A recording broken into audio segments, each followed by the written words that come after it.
Boa noite, estamos ao vivo.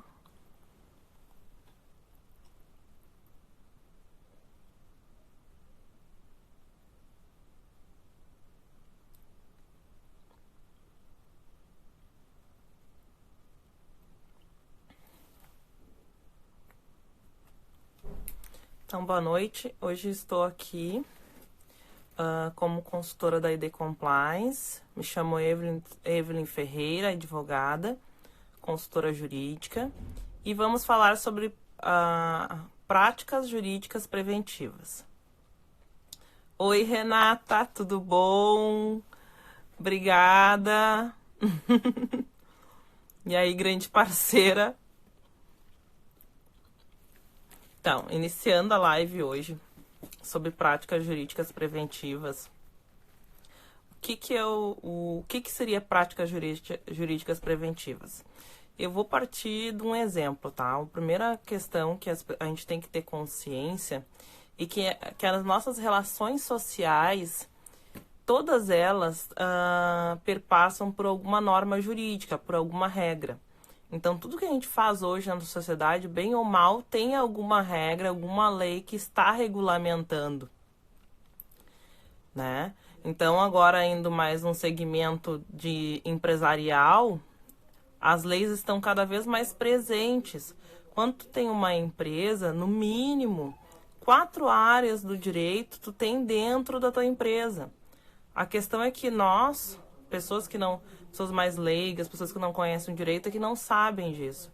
Então, hoje, quando tu trata não importa o tipo de empresa, tu tem uma MEI, tu tem uma empresária individual, uma limitada, uma SA, tu chama um contador, tu abre a empresa e tu desconhece tudo que vem com essa empresa.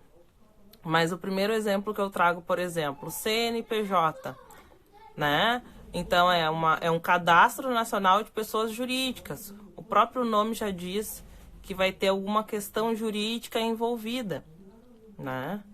Então, práticas jurídicas preventivas é pensar antes de acontecer alguma coisa, é conhecer a influência das leis dentro de algo que tu vai fazer. Ainda na referência de empresa, por exemplo, todas as empresas têm no mínimo questões tributárias, questões trabalhistas ou de prestação de serviço do próprio Código Civil, questão empresarial. Nisso aí a gente já tem 3 áreas do direito, pelo menos, quando tu abre a empresa. E aí tu vai dizer assim, não, mas eu tenho uma MEI. Não importa, a própria MEI paga um imposto, tu paga uma taxa todo mês, né? Todos os nossos impostos, por exemplo, mesmo sendo pessoa física, tu sempre paga em INSS alguma prestação de serviço, em alguma nota, como autônomo. Então, todo mundo acaba passando pela legislação tributária em algum momento, né? No teu tipo de produto mesmo, a tua relação interna com terceiros, com prestadores. Tu tem que sempre pensar, bem, ele vai ser um seletista, todo encargo trabalhista que vem com ele. Não, ele vai ser um prestador de serviço, mas como é que ele vira um prestador de serviço ou um parceiro de trabalho?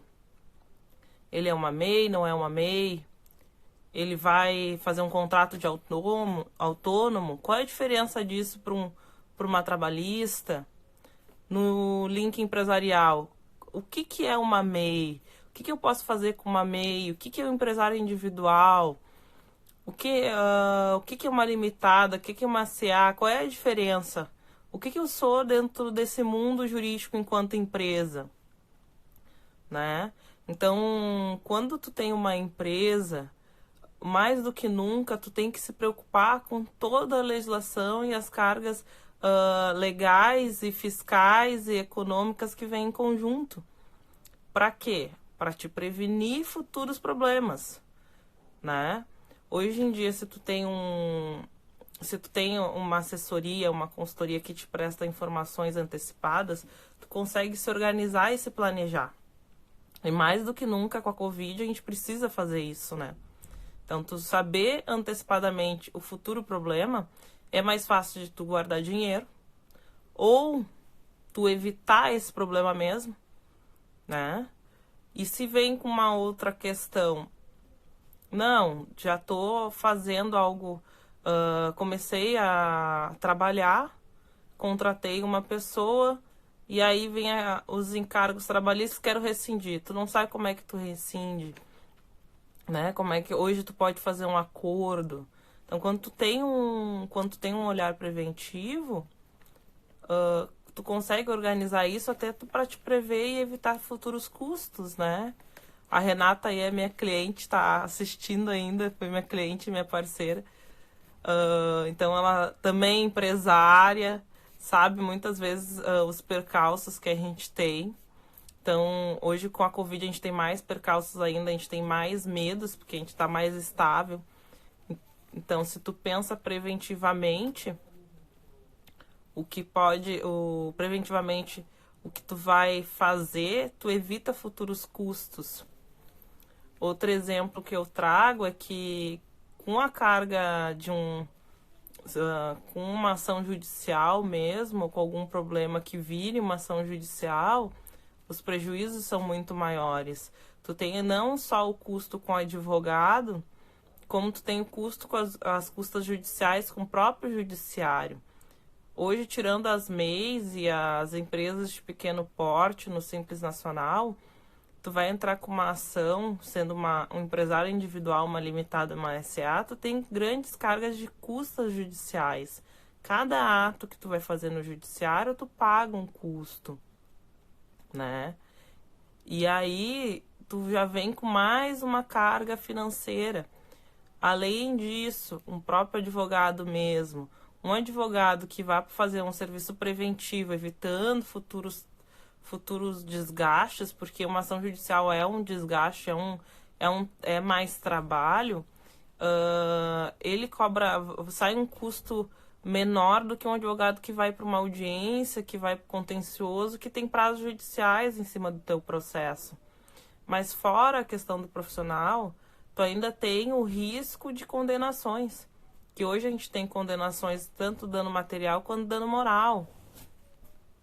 Muito obrigada, muito obrigada, Renata.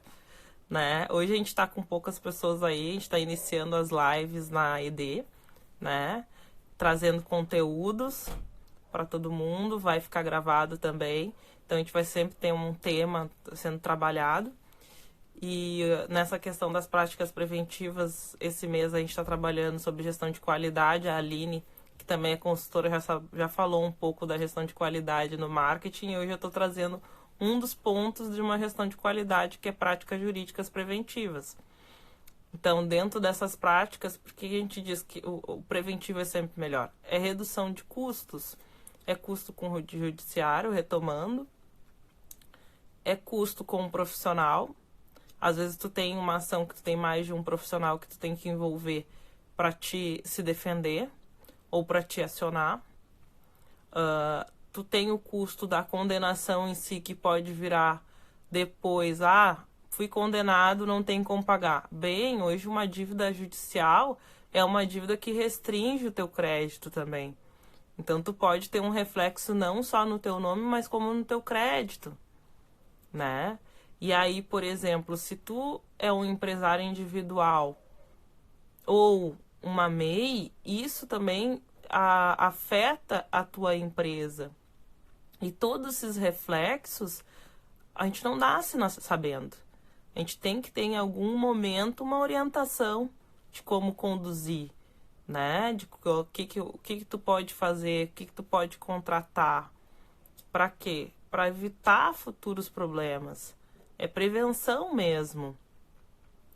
Além disso, tem modelos de negócio que, por exemplo, tu não consegue fazer um contrato com entidades públicas se tu tem dívidas ativas, né?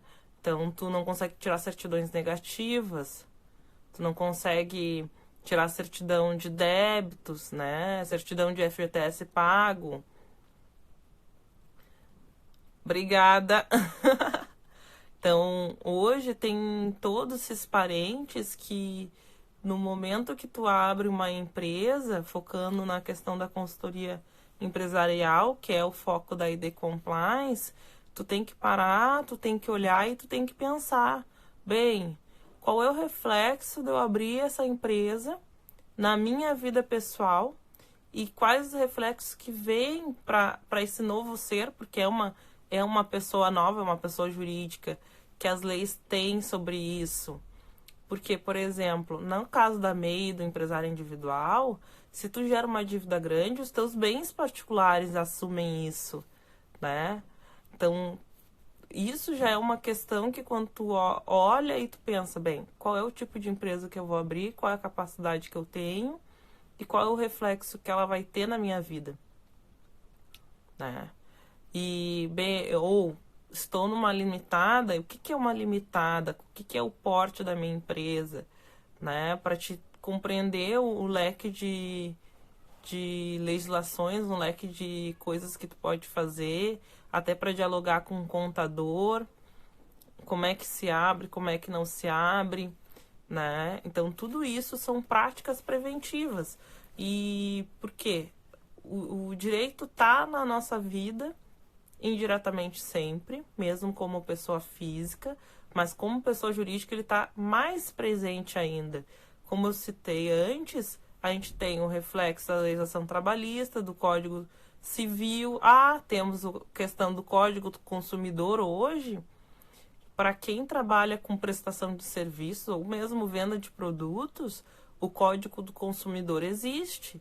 Então, hoje, mesmo tu sendo MEI, tu pode ser acionado pelo Código do Consumidor quando tu abre a empresa e começa a prestar esse serviço ou prestar esse produto para alguém a revender, né?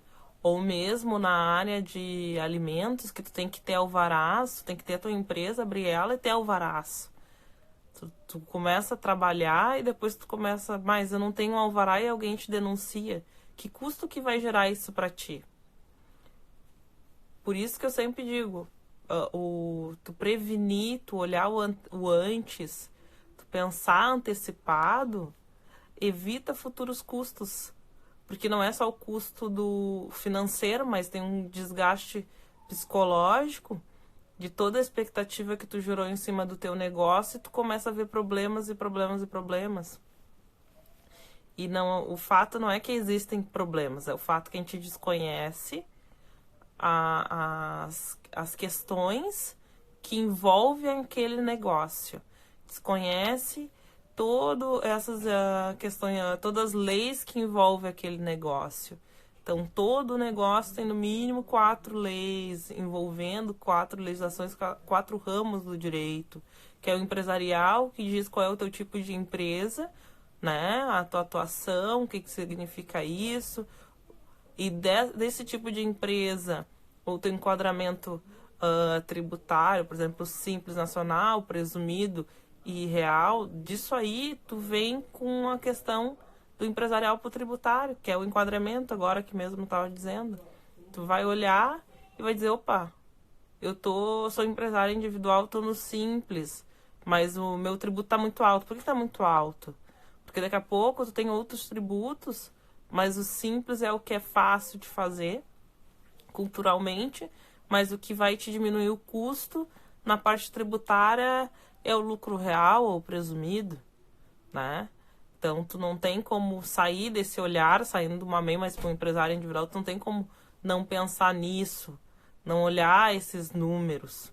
E o direito ajuda muito tu olhar esses números, a pensar alternativas, né, de diminuição de custo, mesmo no tributário, ou na questão trabalhista, que hoje tem a reforma e teve vários tipos de contratos novos, ou na questão civil mesmo, de contrato de prestação de serviço, na área de consumidor prevenir e ajustar essas relações com os teus consumidores, porque tu prestando serviço ou vendendo produto, tu tá sujeito a ter alguma questão de consumo, porque tu tem alguém usufruindo, né, do teu negócio.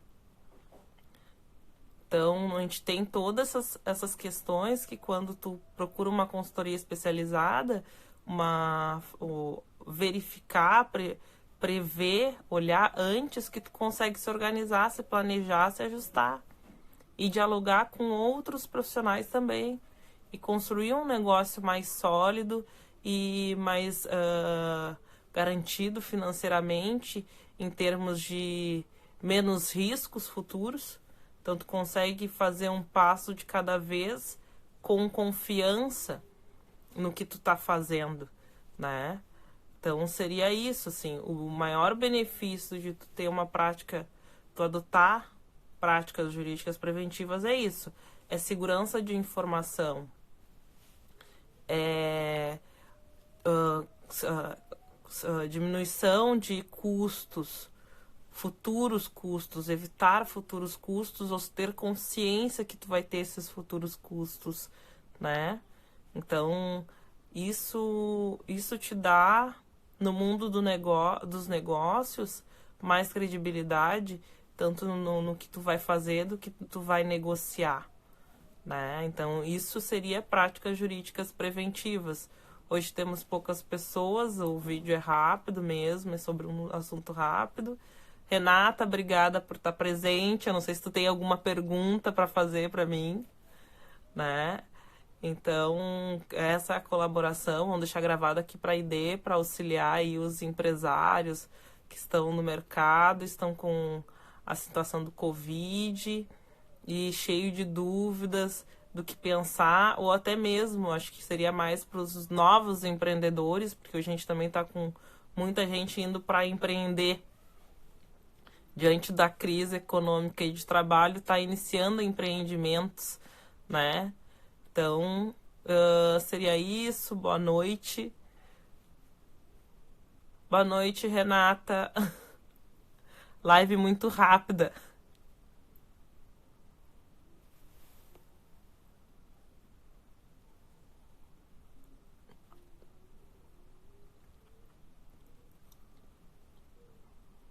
Eu não sei acenar. Menina.